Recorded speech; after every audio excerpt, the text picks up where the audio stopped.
edit this? It's pretty easy. That was a great intro stuff, though. And we're live. Well, ladies and gentlemen, welcome back to yet another exciting edition of the Location 1980 podcast. Today I'm here. This is Eric Ringman with my co-host Jesse Fortune at Location 1980. And we have one of our legendary muses, Victori, here Victori with Violet. us today. Welcome back. Welcome to the podcast. Yeah, I'm excited. Thanks for being our guest.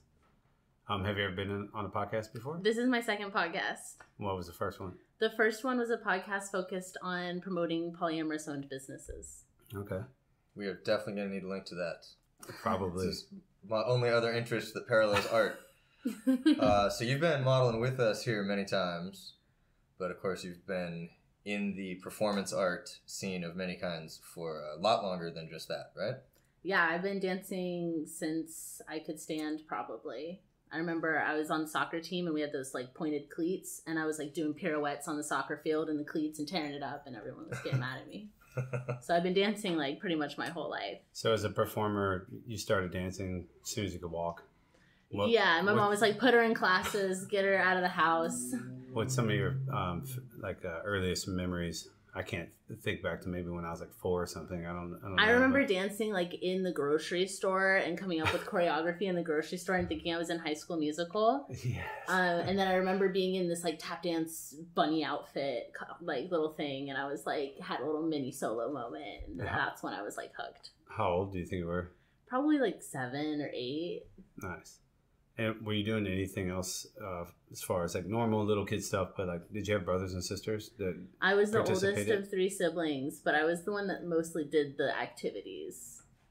Makes sense. Yeah, it's good. When you started dancing, what was your first like inspiration? Like, was it you said High School Musical, or was there like movies or like TV shows you had saw where you're like, I gotta be like that person? I think it was like just this inner desire to move my body and to express things that way. Like I was always talking. I was a very talkative child, and people were always like shushing me, and so I would like make dance moves instead to like entertain my siblings or try to get my family's attention. There's this like home video of my mom trying to film my little sister, and it's just like me trying to get in the way and be like, look, I'm dancing. Like, so really I think it was about the attention, if I'm being honest. Okay.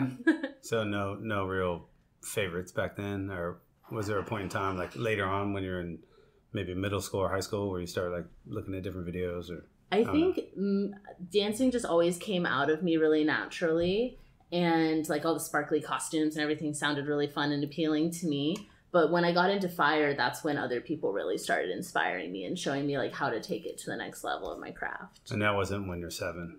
No, that wasn't when I was 7. Not quite. Now, did you meet somebody who was already kind of expert in that, or like see it getting performed and go, okay, I want this?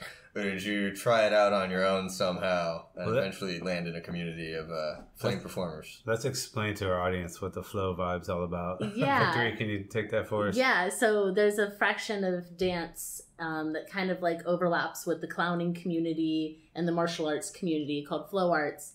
And we basically have different props like a hula hoop or a stick that have fire or LED like lights on the end. And there's like a whole variety of different props that you can learn how to spin. And once you can get certain moves down, you get to tap into the flow state where you just like aren't thinking about anything else. You're just in the moment and everything feels rich and like vibrant. And the next move just flows out of you. Like you don't have to plan anything. You're not thinking about time. You're not thinking about like, where's my foot about to go? It just like your body just does something, and then usually you'll go back and you're like, okay, well, how did I just do that? Can I do it again? And so that's the flow state. And so people will light these props on fire and spin them for fun, and some people are lucky enough to get to do it for our full-time job. It's a fantastic explanation.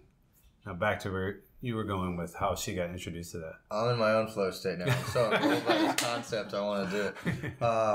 Are there moves that, you know, after you've done it a few times, maybe like you said, sometimes you did something and you're like, wait, how did I do that? Do you ever actually decode how you did that and it becomes integrated as like, a little sequence that you can kind of call on in the moment? Yeah, a lot of people have their own like signature moves, but a lot of flow art props have like a baseline of geometry. Really, it's a bunch of math. It's really funny. We're all very nerdy, lots of ADHD, lots of spectrum.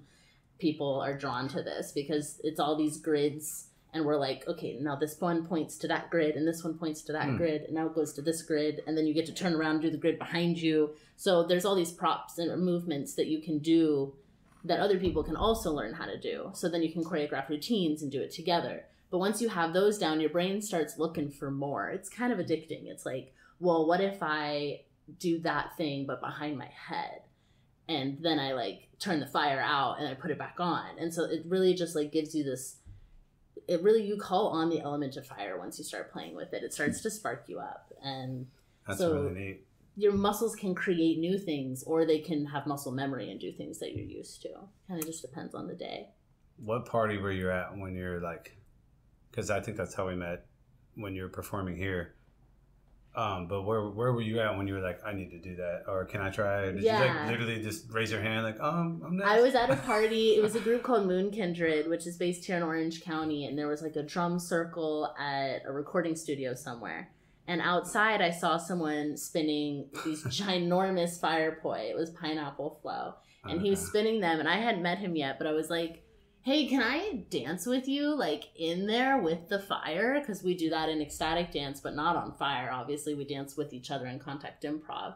But I was like, can I dance with you in there? And he was like, no. And I was like, okay, I'm coming in. And I just kind of like put my hair up and put a hoodie on and like tried to dance around him and be like, how do I engage with this thing? Like, I wasn't good enough to like hold it myself, but I was like, I can bob and weave and see if the fire hits me. So that's a whole different part of And when you said poi, that's the one where the flaming element is on like a 1.5 foot rope kind of a thing? And they have little handles. Yeah. Yeah, okay. Yeah, it comes from Polynesian dance style. So from that point, you were like, well, next time, where do I sign up? Or... I started dating him, and then he taught me all the things that I needed to know. And then there's festivals that teach you more things. That's cool. My first fire prop I lit out was a belt that was like a tutu that lights on fire. So it was like a fire ballerina. Was it on Tutu Tuesday? It was not on Tutu Tuesday. It was definitely on a weekend. Out in Joshua Tree. Cool.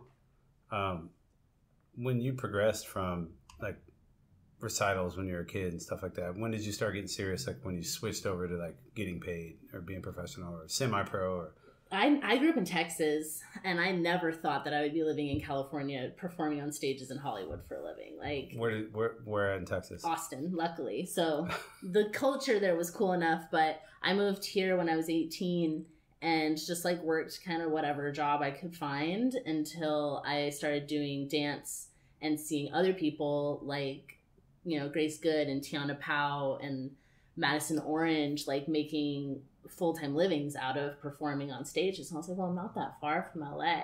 So I just practiced, and it took me probably 5 years before I was like, I can do a paid gig.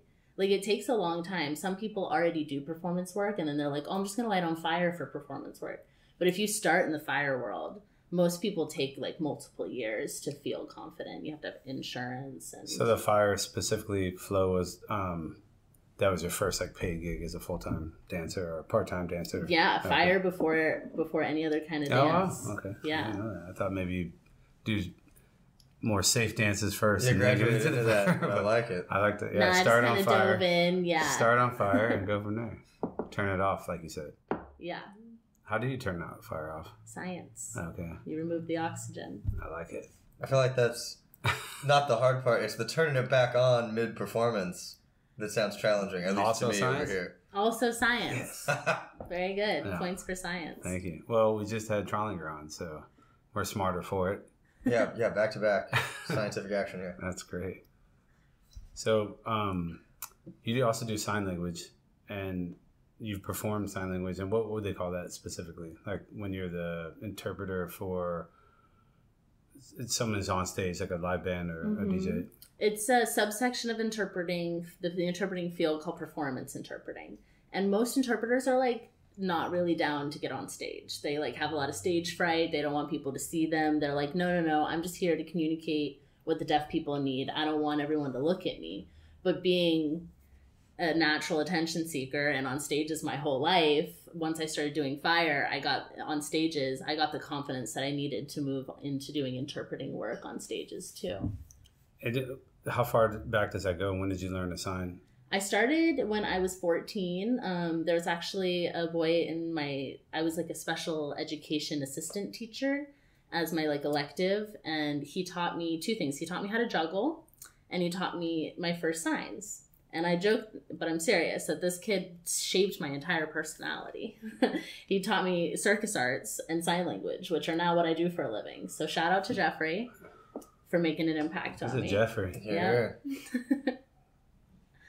Well, that's fun. So did the two careers always parallel one another? As you dance, you became better at signing, or like, what were some of the gigs you do with signing? Like, were you always paid, or some people just want to learn sign language so they can communicate with with one person in particular?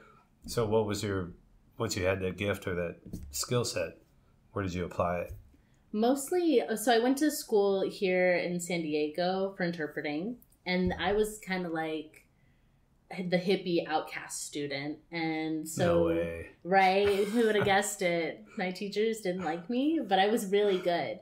But I kind of dropped out of interpreting work entirely because it was very intimidating that I was going to have to adjust my personality and my lack of ability to filter the things that I feel into becoming a professional interpreter. So I just like stopped interpreting entirely and gave up. And then I went to a music festival and I saw deaf people there. And I was like, oh, this is where I can interpret. Nice. These are my people. I don't have to filter because I'm not pre-filtered at the gate. Yeah. It's like, this is the culture I want to be working in. Right. So it was kind of like one step forward in one area, one step forward in the next area, right. And just kind of noticing that now I'm doing the same things in the same environment. That's awesome. Eric, do you have a question about that? Oh, God, where do I start? That's how I always feel on this podcast. There is something actually it's very close to this. It definitely is going to be close to your Jeffrey that you mentioned. Which was something you said a little bit ago. You said there's a big crossover between fire performance artists and the martial arts and clowning communities. Now, I already know the answer to one of these two, but I'm curious about both of those latter two things. Are you involved in the martial arts and clowning communities? I would say somewhat of a clown ninja, maybe. No, I don't typically get into the martial arts world due to the circus and the sign language. My wrists and hands are very weak, and they are my liability because I need these to do my living. So I'm not trying to get into any combat situations that might risk that. But clowning is definitely a thing that I am into. It kind of overlaps in with the circus community a lot. They're not one and the same, circus and clowns? They are not one and the same, no. Could you please explain to our audience and myself the difference? Because I feel like, and I've only seen I've seen through the keyhole of this room only, and I want to venture into it a little bit. Like, I know there's so much more to this than I have any clue about, and I'm super curious. Circus is kind of like the tent. See what I did there? And clowning is a subsection of the circus. So circus arts can include aerial and pole and hoop tricks and just like ringleader energy. A lot of circus artists go into burlesque work or dancing, and fire arts is considered part of the circus arts, even though we're more of a martial art than we are a circus art, because you don't see fire spinners at the circus the way that you do other tricks and pieces like acrobatics and like tightrope walking and stuff like that. That's all in the circus umbrella, but not all those people consider themselves clowns. And there are clowns who don't do any of those things. So that's the circus. Now the clown part. There's a many an underground world of clowns. Can you just do a broad brush overview, like maybe 3 of the larger sections of clowning? Well, clowning, I always like to go back to its roots. Every different indigenous community kind of had their own role of clowns. And clowns were originally used to point out and make a public display of the certain activities or problems that group of people shared together. So on a certain day, the clowns would come out in some indigenous cultures and would like basically demolish or destruct something, and then everyone would like boo the clowns. And it was like their way of teaching the children and the rest of the community, like, this is a thing that we don't do. but then they would like turn it around into, it's been like turned into like court jesters. And so there's so many different kinds of clowns. Okay. But there's definitely a world of sexy clowns. And there's definitely a world of children's clowns. Okay. And I'm sure there's some overlap, but we keep those worlds separate. So I'm assuming, well, I don't want to assume, but you're more in the sexy clown realm. Yeah, there's a lot of fire spinners who really like identify in with the clowning like as an aesthetic. It's more like dark clown energy. But for me, I'm like a rubber chicken clown, kind of like, I hate it. I hate slapstick comedy, but I can't help but be it. Right. Like, I call myself bonky because I'm always bonking my head on stuff. Or someone else's head. Everyone's like, bonky. And I'm like, no, I don't want to be that kind of clown. I want to be a punny clown. I want to be a smart clown. Well, Instead of a fall on my butt clown. One day you could get there. If I just keep learning. I gotta go to clown school. Have you been? No, I haven't. And I'm assuming there's one in LA that's probably killer. The best clown school is actually in Arcata. Oh, okay. Which I wouldn't mind going to Arcata for clown school. Okay. Well, any future sponsors, if you're out there, Take me to clown school. Yeah, you could sponsor Victory to go to clown school. And is it the clowning too? Does it have to do with just as much as the actions as the like makeup and the props, or is it just a state of mind, like the flow state? It's kind of the state of mind of turning something into something else. So a lot of people, I was also a teacher and worked in special ed and disabled communities for a long time. We have a little inside joke that people with learning disabilities either turn into like a teacher's pet or a class clown. And that's their way of like covering up their learning disability and like navigating the world with it. So a lot of people have a little bit more clown in them than they think. Sure. And other people have whole developed personalities. And it seems like a lot too with the arts in general, some of that clowning gets stamped out in our today's school system. They're like, don't clown around. Yeah, but in reality, sometimes I think we all need to clown around a little bit more. Yeah. Especially when you're young. Well, even in the art world, you see some people who take the arts. Yeah. So seriously, you know, and it's like, yo, we're here to express, we're here to poke, have a little fun with this. Come on. Matter of factly. So that means you're gonna let me do a costumed clown figure model session here? I guess I'm gonna have to after that brilliant after that brilliant explanation. But see, now I know I don't like scary clowns. I guess it's a whole subsect. Yeah. Scary clowns. I don't like them either. Yeah, funny clowns I can deal with. Scary Creepy clowns, yeah, it's not my favorite. And I'm not really up with like the It movie and all that stuff. Yeah, and it's like. So. You know, if I had to do work in an alleyway, like some scary clown went to come at me, I'm gonna hold my ground. But I don't want to like, voluntarily watch movies or go to like wherever they have scary clowns. I'm not gonna pay for it. Like give me more scary clown. I could do it out. Funny clown I could do. Since then, since you've done both now performance interpreting, sexy clowning, and flow arts, you've been involved in the festival scene. We were at Burning Man together a couple years ago. And so you've been to all kinds of festivals. Tell us some of your like more general ones as both a performer, but then also just as like to go have fun. Or have you had that opportunity lately, or have you been always working every time you go? Well, at the beginning, it was much more about the fun. And then after a certain point, I realized I had too much purpose and I'm very like passion driven. And I just like every festival I go to is really, I'm either teaching dance and like that's my fun is like teaching dance, connecting with other dancers, really important to me, or I'm doing accessibility and sign language services. But I've been to a lot of festivals that were very fun, and it is a perk that I work in places that are very entertaining and entertainment focused. Could you give us our top 5, maybe West Coast or North and South America? Okay. Well, I mean, it's not a festival. I do air quotes, but going to Burning Man is life-changing. I suggest it to anybody that it's accessible to, or finding a way to make it accessible to. You just have to decide that it's happening, and then it'll flow for you. Love it. I started going to Burning Man as a performer, which was really fun, being in front of 70,000 people and so close to this ginormous fire was like definitely life-changing.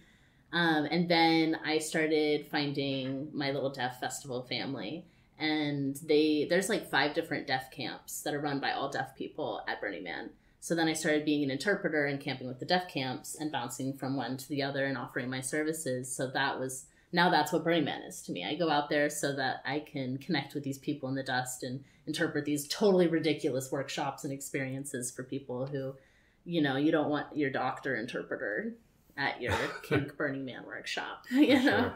Not quite the vibe. So the burn is like the most extreme on one end. What would you say is a more intimate? Because I've painted live at some smaller festivals where I really enjoyed it being a little more intimate, a little smaller stages, smaller crowds, and you're actually talking to people. And I don't know, have you had a similar experience?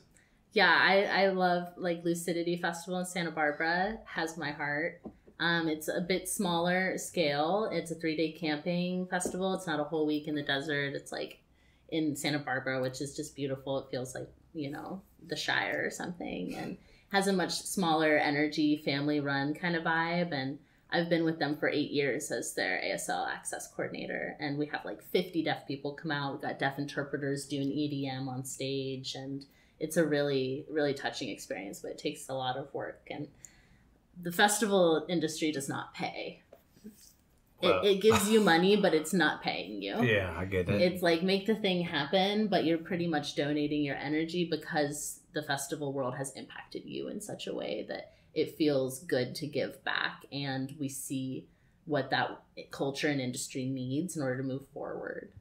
So Lucidity is like hands down my favorite festival because honestly, the way that the deaf community has merged with it is really powerful. We have like 6 deaf workshop leaders this year that we're really excited about. Fun. Well, I've only been to one Lucidity, but I love that was your answer to his question for that, because it is it's so much more than just the music. I think when people think festival, they're like, yeah, stages, big group, you know, and that's totally going on there, but it's like one minor component. There's all kinds of workshops, all kinds of stuff to walk around and meet other people doing. Like, I would say more than 50% of that festival by far happens outside of the musical stages. Yeah, it's like you can expect everyone to be at the music stages at night, but really the culture and the community is during the day, in the workshops or the immersive art, the things you can climb. It's similar to the burn in that way. We were speaking in the green room before we started today, and you're talking about something that's coming up pretty soon. Can you explain to our audience what you got going on? Yeah. I'll be in Costa Rica for 3 weeks in March, doing interpreting services and providing accessibility. The first one is an event called Cuntopia. So there's more than one event. There's 2 events back to back. Yeah. And then can you give us a rundown on what that is? Yeah, Cuntopia is a leadership summit where queer, neurodivergent, disabled people come together and we all teach each other workshops. It's like a skill share in the community there. And this will be my first year. I'm really excited. But I knew last year when I heard about it, I was like, they need a deaf person there. Like, if they're basically trying to build the future that we want to be living in. You know, they're training the future's leaders so that we can move into our respective fields and make impacts and differences in the world. So I brought in one of my deaf friends who's going to be teaching about sign language and the disabled perspective and how to do therapy for yourself with nature. And it's going to be really amazing. But most of the people who are coming can't afford to come or pay for these experiences. So they get sponsored? Or what the founder does is she teaches us all how to fundraise. So everybody's been fundraising. It's about $1,000 per person. And if we all bring that in together, it's going to make like $45,000 to pay for all 33 of us to come out to the jungle for a week and have this experience. Incredible. Side note, I'm an artist and gallery owner, and I'm curious to see what was one of the more popular forms of fundraising. Was it just GoFundMe, or was it like car wash, or was there old school stuff? Well, we're all over the country. Candy bars. So everybody's doing something a little bit different. Okay. So if you go to my Instagram, you can see a fundraising video that I posted that's actually doing really well. I was kind of surprised. Like, I didn't think that I really had what it took to go out and be like, hey, will you guys pay for us to do this cool thing? But it actually worked. Like, people are donating. We're at like 11 or 12,000 already, and it's only been a week and a half. We're checking it out now. Can you? We'll put a link in the description. But what is your Instagram for our my audience? Instagram is Victori Violet. Victori's with an I at the end. And no dot or anything. No dots. Victori Violet on Insta, and we're watching it right now. I can't wait to see that in its entirety. That's cool. So it's doing really well. I can't see any numbers, but is it trippy? Like I've done some stuff that almost went viral, or like certain time lapses that are like you think one's going to do really well, and then the other one's crushes it, and it's neat to watch the numbers. Like, whoa, what's going on? I haven't gone full viral or anything Nice. yet.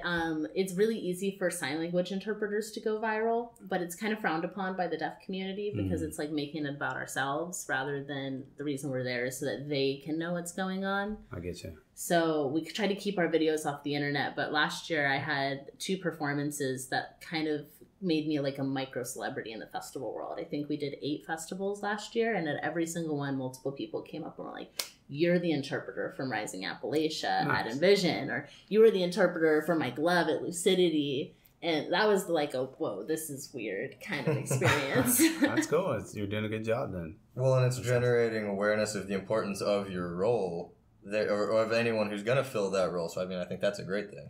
Yeah, it's good to promote the awareness that there are deaf people at these events. Yeah, that's fun. So, and what is that? You said you're going to do 2 events. So that was the first one, Cuntopia. Cuntopia. And the second one is? Envision. And could you explain more about what Envision is? Envision is also a week-long festival in the jungle in Uvita, Costa Rica, right on the beach. And it's all-day workshops, like yoga-focused, kundalini, dance, stuff like that. And then all night there's like these huge immersive art stages with all these crazy lasers and lights and artists like Closey and Dirtwire and Human Experience. So when we go as an accessibility team. So I'll be interpreting all day in these different workshops, and deaf people get to pick where they want to go, and we interpret. And then at night we go out with them and experience music through deaf people's perspective, which is right in front of the speakers with your earplugs in. That's intense. I was wondering, would you like dance and stuff when you're doing electronic interpretation? I have to try not to. Because, I mean, well, what do you, I'm just curious, like, how are you interpreting that if it's like mostly instrumental or just beats or whatever? Like, what? It's a lot. So a lot of deaf people really connect with the bass. Okay. When they connect with the bass, but they're not able to hear the high range notes, which is where a lot of like the intricate noises come in that makes music enjoyable. It's like boom, boom, boom, boom. That's cool. It's like a massage or a vibration, you know, but the high-pitched noises, like you see how I'm doing it with my fingers, it like, there's different ways, like it might look like a bird or sound like a bird, so I'm going to do stuff that's like a bird. Okay. Or it might sound like something squishing, and I'm like, clank, clank, clank. And so you show the motion that kind of matches the sound. And the thing is, like, I'm a dancer, so I know how to translate sound into visual experiences, but deaf people are crazy good at it. Like, there's this one guy, Julian, who blows my mind for Skrillex. Like, the way his mouth moves, you can feel, it feels like the sounds are coming out of his mouth. Oh. And the way his eyebrows move is like the beep, beep, beep, beep stuff, and it's like all happening at the same time. So that's my major inspiration for music interpreting. We'll have to check that out for sure. Yeah, we'll put a link. Yeah, this is like a whole new genre of human action that I did not realize was going on, and I'm like, I need to witness this now. Mm-hmm.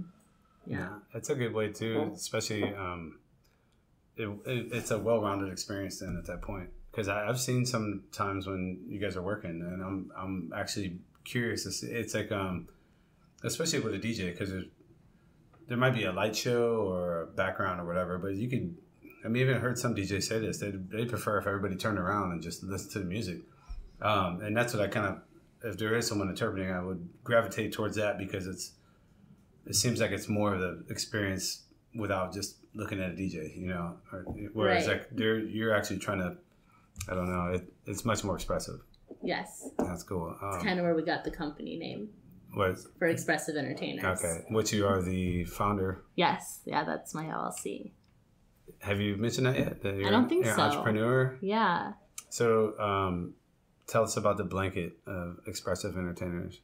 Yeah, I have these 3 passions of doing sign language interpreting and fire performing or dance in general, and being a muse and a model. And I thought, well, these are all 3 in the entertainment sector. Me specifically interpreting is in the entertainment sector. And the thing that people like about me as a model, dancer, and interpreter is that I'm very expressive. I get that in all of my jobs. So I was like, expressive entertainers, it makes sense. I was actually on the stand as a model, and the idea came to me. I was like, oh, as soon as I got off the stand, I wrote it down. Yeah. And then I went back on the stand and I saw the logo. And I was like, oh, God. I went down, I drew the logo, and I took a picture, sent it to my girl real quick to make. So I started my whole LLC, like, while I was modeling. Oh, that's awesome. Well, we've talked about sign language, and we talked about the flow community and even clowning a bit. But we haven't talked about musing. So I met you told me earlier that it was when you were performing here, but then you became a muse also. And then since then, you've started the Muse Academy. So tell us, before we get into the Muse Academy, tell us about just going to, like, from performing flow to then, like, wanting to be a muse. And who did you see? Yeah. Or were you like, I'll just do that? Because I've seen a lot of people want to try, do it, and then never have to do it again and be totally fine with it. They didn't have a bad experience. It was really good, but they just wanted to do it. Mm-hmm. And then they did it. But versus making a career out of it, or a part of a career, let alone opening an academy to teach other people to be a muse as well. So what made you want to cross over into musing? Yeah, I was living in a community house down in San Diego called Muse Floating Castle. It was like a hippie commune party house. And say it one more time. Muse Floating Castle. Have you been to Eric? I've been to the floating. I've been to some interesting events in San Diego, but no, I think we would remember. We called it that because a lot of the walls looked like they moved. But it was actual a castle. House. Oh, it was a house, but it was like okay. kind of on stilts and had a long driveway with a gate, so it looked like a floating castle, and the walls moved, so it's like house moving castle. Oh, okay. But we were living there, and my girlfriend at the time was a muse and model. She was working for Cutter Hayes, and she took home this piece of art of her, and I was like, this is amazing. I want that. And she's like, well, you should model with me at this art gallery. They're like, it's open to multiple models. So I went with her, or maybe I covered her one night when she was sick or something. And I was mortified. I was so terrified being up there. I had no idea what I was doing. But beforehand or while you were actually While I was modeling. Oh. I was so scared. I was like, oh my God, I'm naked for these strangers. Like, is someone going to make it weird? She didn't prep? She tried, but there's nothing that really can prepare you to go be naked in front of strangers for your first time and not know anyone there. And it was like kind of in this darkish room in the back of a wine gallery. So I was like, is this sketchy? But it wasn't. It's a good question. It wasn't sketchy. It was Art Beat on Main Street, RIP. They got shut down during COVID. But yeah, I started modeling there, and I was just like, this is so hard, but I love it. And like, how much on-stage experience did you have at that time? None. No on stage. Well, other than like dance. Yeah, doing other things. Yeah, dance team's different. Just being comfortable in front of a crowd, at least. So you hadn't done Fire yet, though? I hadn't done Fire on stages. Because remember, it took me 5 years to start working. So you were already musing by the time you crossed over. Yeah, okay. So I really got hooked on it because it was just really challenging. I realized there was a lot to work through for there. So after the first night of being mortified, you didn't leave going, fuck that. I was sweating bullets, but I got off the stage like, that was cool. Nice. Yeah. I've mused myself. I did it in college and then again here at 1980. So when you came to me talking about the Muse Academy, I was really into it because I've done both sides of the stage, and then I've also helped some models that kind of get over their initial fear, because a lot of people sign up, they want to do it, like fill in for a girlfriend, and then when they show up, you can see it, and you're like, let me just kind of walk you through it, and it's helped that I've mused before versus just kind of guessing, but you do get to the point where some people just aren't going to come back, or like, but they could have a good experience. But the Muse Academy, I think you go above and beyond the A to Z of filtering out, like, really asking someone, do they really want to be a muse? And if you do want to be a muse, how to do it. So can you tell us more about your Muse Academy? Yeah, let me. Sure. So the first Muse Academy happened because I hurt myself working as a model, and I had a few sessions that I didn't want to bail on. And so I trained one of my partners to do it, and I taught them how to go and do it. And then I was like, 2 or 3 other people were like, hey, I want to do that. And I was like, okay, well, like, would you pay me to teach you? Because I've been doing this for like 8 years, and like I have a lot of knowledge. And then I just started writing it down one day, like while I was on the stand, like little things that I would notice. I just started typing it all into my notes. Always bring a journal with you while you model, because you get all these great ideas you got to write down. And it's so very meditative. It's so meditative. Yeah, it's changed my life. So my first one was down in Oceanside, and I think there were like 5 or 6 people there. And it was like really chaotic. I was really nervous. I was just like, I just want to teach you guys how to do these things so you don't hurt yourselves. And then it turned into like lots of people wanting to do it and me getting a longer and longer list of things I wanted to teach. And then it moving into like emotional coaching through the things that can come up and different practices you can do to get control of your emotional regulation. And then like the physical needs of how to pose as a disabled person. Because I've got some disabled folks who love to pose and are beautiful models, but they're like, how do I do this without hurting myself if this keeps happening?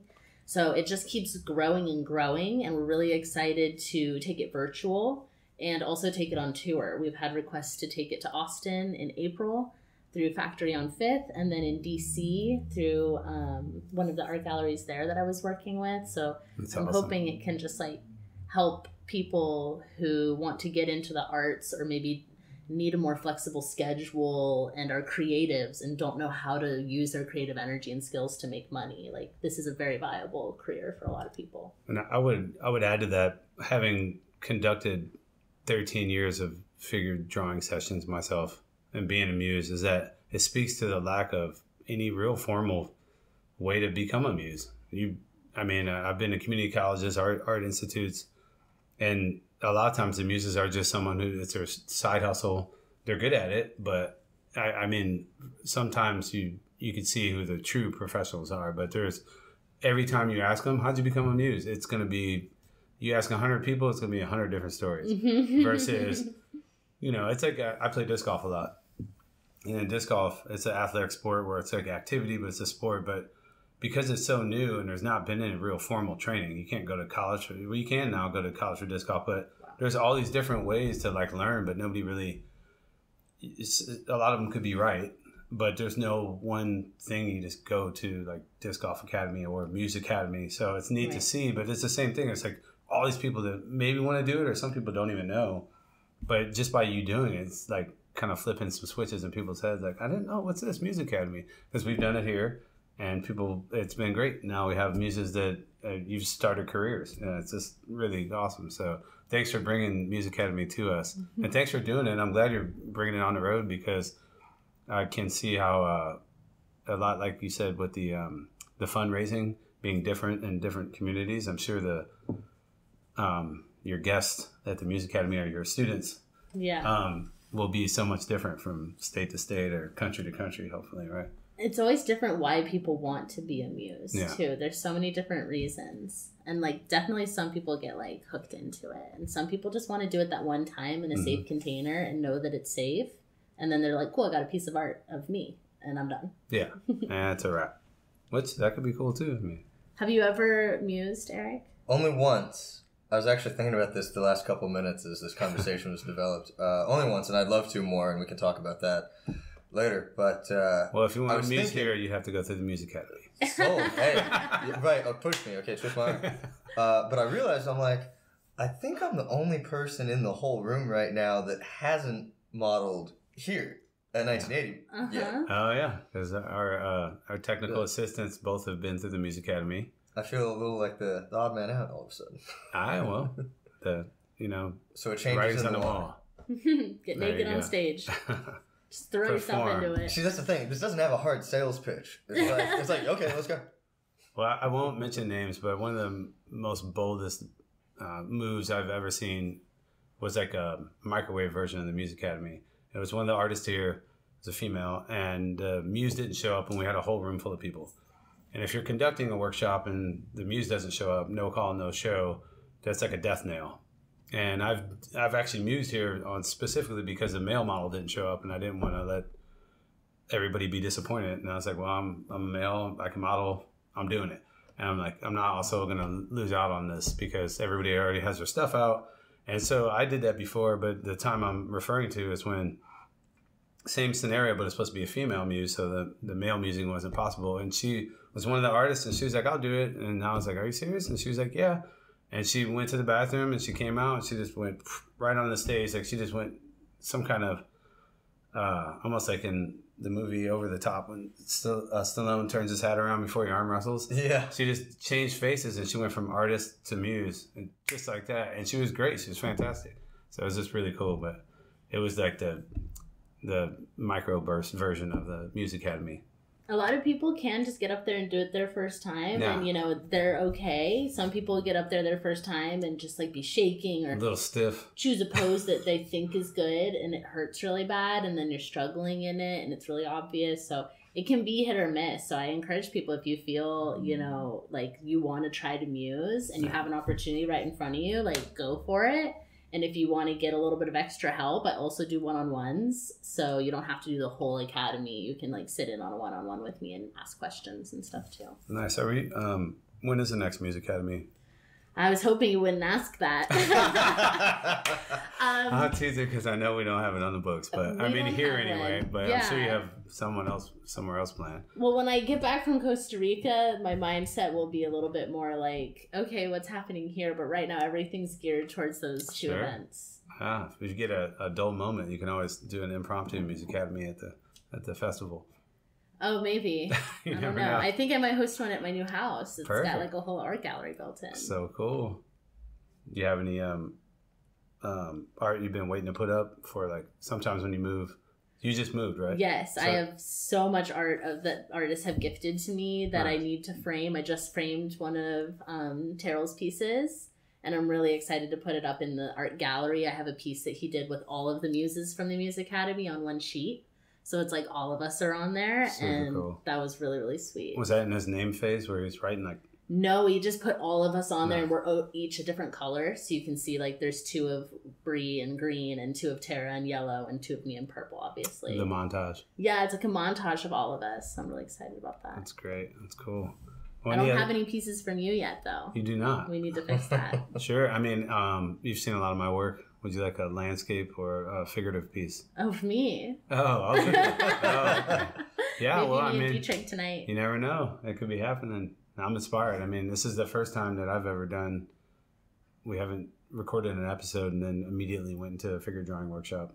Yeah, this is a new setup. We're usually on some like a off, nice casual night where that's the only thing going on that day is record. And yeah, so here we're rolling right into the course right after this. Yeah, for everyone. So Victory's about to model after we stop taping. FYI, everybody. Yeah, for everyone listening. Yeah, we're basically going to do wrap this podcast, take a little halftime break, and then Victory and Dietrich are going to do a dual Muse. So we have male, female poses separately, together, and it's going to be super fun and should be packed. And I'm glad that we can take this energy of having to get to know you better now.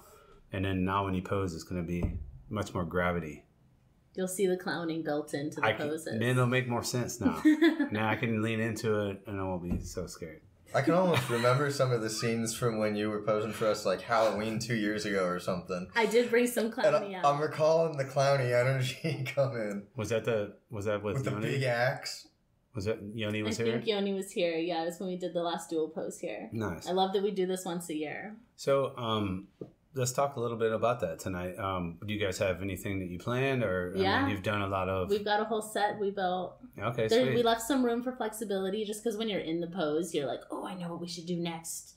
But we've got some cool stuff. We do this like insane dance style called contact improv, where we do a lot of weight sharing and leaning into each other. But then I like to play this game where I don't do any of the work, and so Dietrich will like flip me upside down, and I'll be like on their shoulder, like all crazy leg, and then we'll flip over to the other shoulder, and it's like this continuous like monkey climb around them like a tree. And how long are these poses?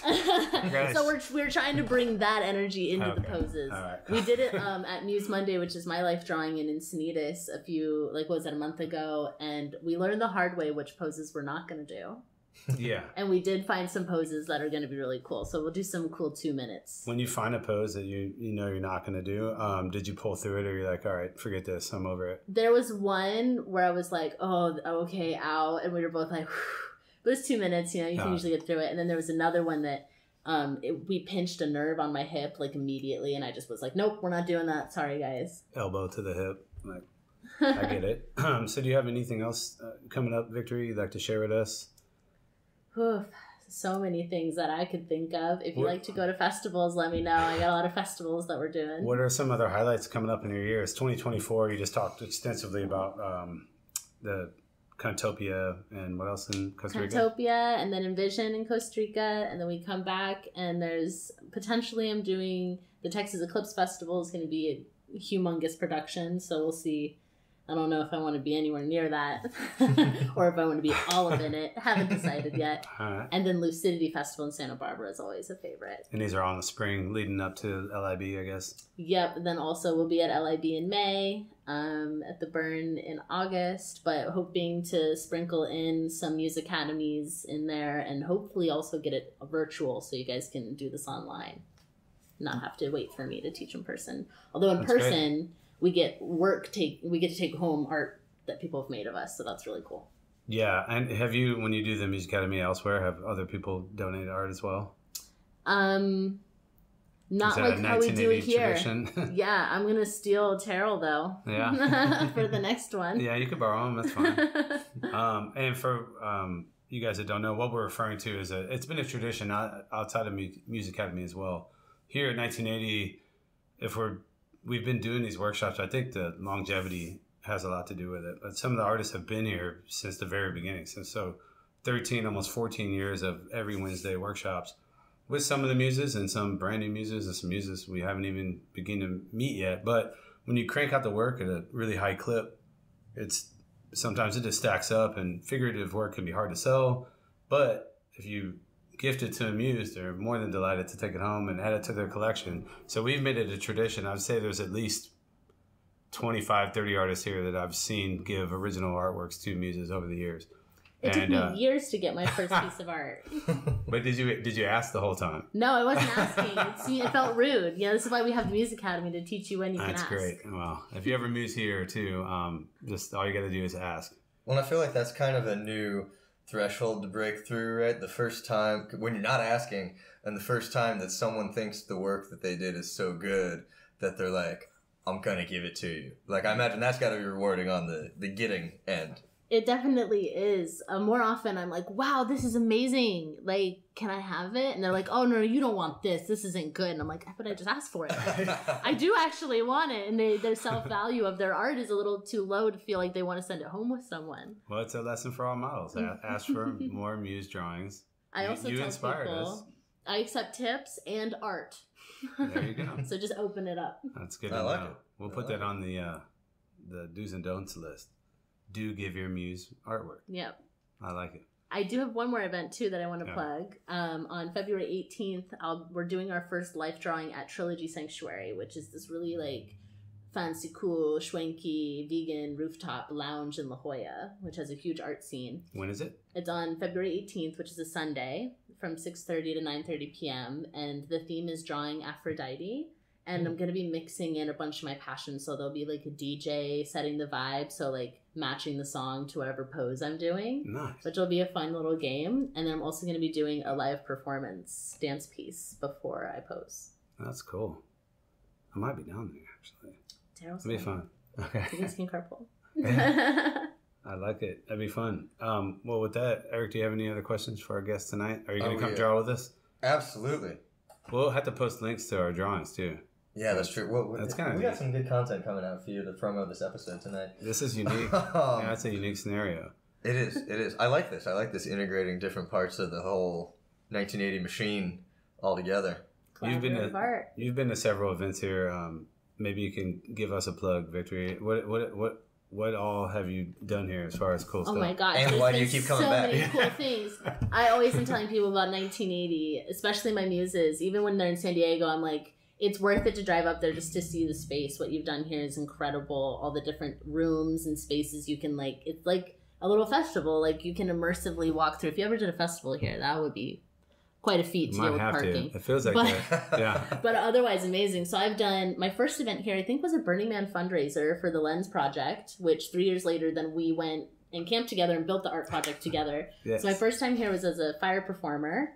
And then I started musing here, and then one of my partners DJ'd here a lot. So for a lot of the private parties, I've been to great private parties here. All the art fundraisers are amazing.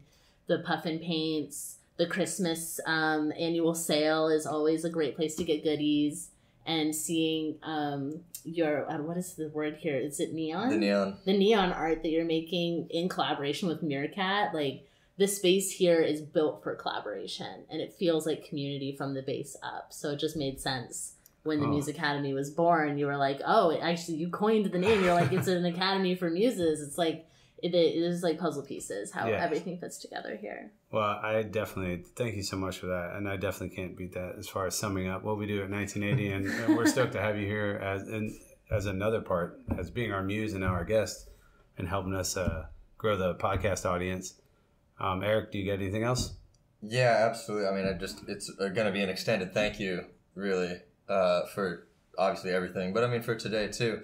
Because you're so expressive, it feels to me, and I think, Jesse, you'd probably agree, you are so plugged into your passions.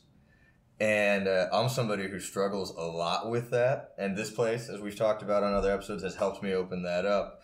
But this is super inspiring to hear you talking about, like, yeah, I get to be on stage and get paid for it. I get to do what I love. I get to model. I'm creating all this stuff. You know, you've got the entrepreneurial, contagious, generative angle. Yeah, and I mean, it is really inspiring to see someone who's living their life like that. Because I regard people who do that, and I'm trying to be one of them. So thank you.